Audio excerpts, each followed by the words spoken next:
Hello everyone, in today's video we're going to talk about Philippine literature during Spanish period.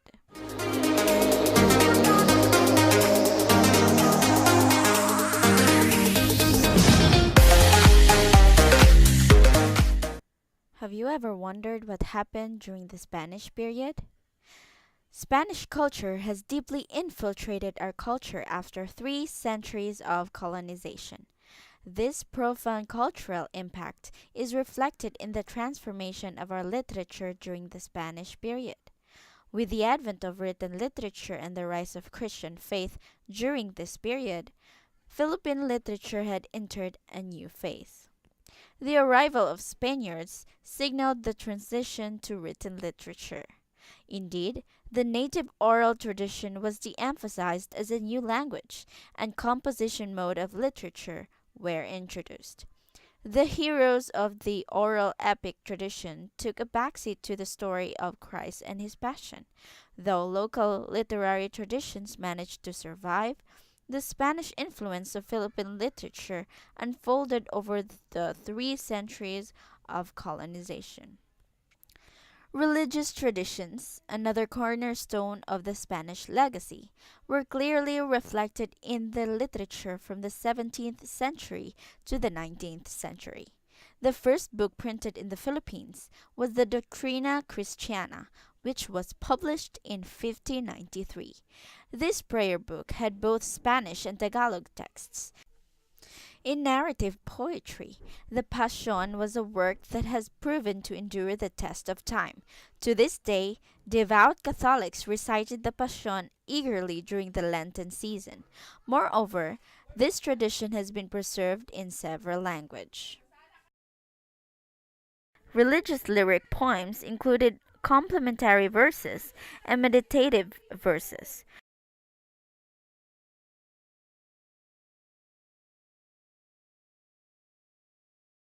In addition, the Spaniards brought a variety of dramatic forms to enrich Philippine theater. These forms included the zarzuela, the cenaculo, and the comedia. It is evident that, even in the genre of drama, religious themes continued to be dominant.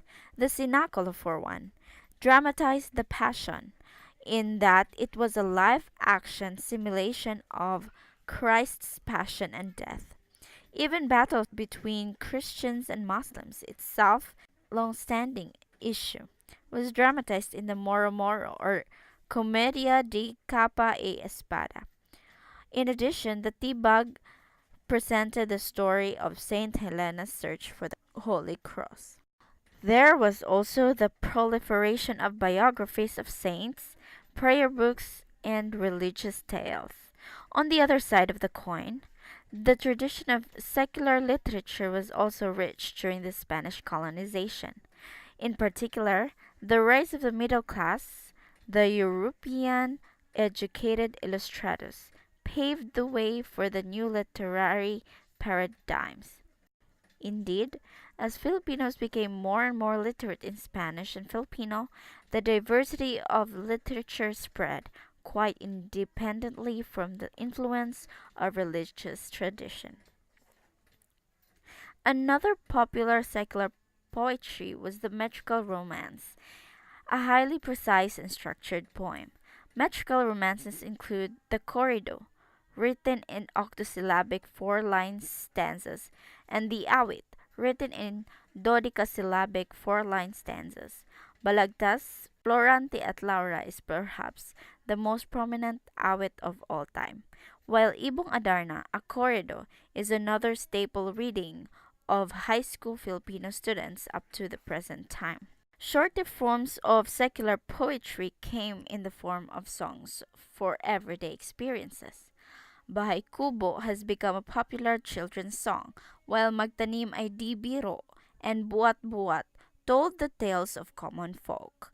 Love songs such as Tapat, the Kundiman, and the Balitaw were also prominent. When the reformist movement emerged in 19th century, the illustrados started to make their indelible mark on the history of Philippine literature. With heroic fearlessness, they wrote about realities of colonization, that is, the truth about suffering of the colonized. Without a doubt, however, the most influential among these late 19th century writers was Dr. Jose Rizal. The legacy of his literature blossomed in both poetry and prose. On the eve of his death in 1896, Rizal wrote an untitled poem that became known as Mi Ultimo Adios and paralleled anywhere in the world. In prose, Rizal's two political novels, Noli Me Tangere and El Filibusterismo, were two masterpieces that portrayed the colorful and indeed dark characters of Philippine society during the Rizal's time. What is even more brilliant is the fact that these characters resonate even in our present day. In 1898, the transition from Spanish colonization to American control began.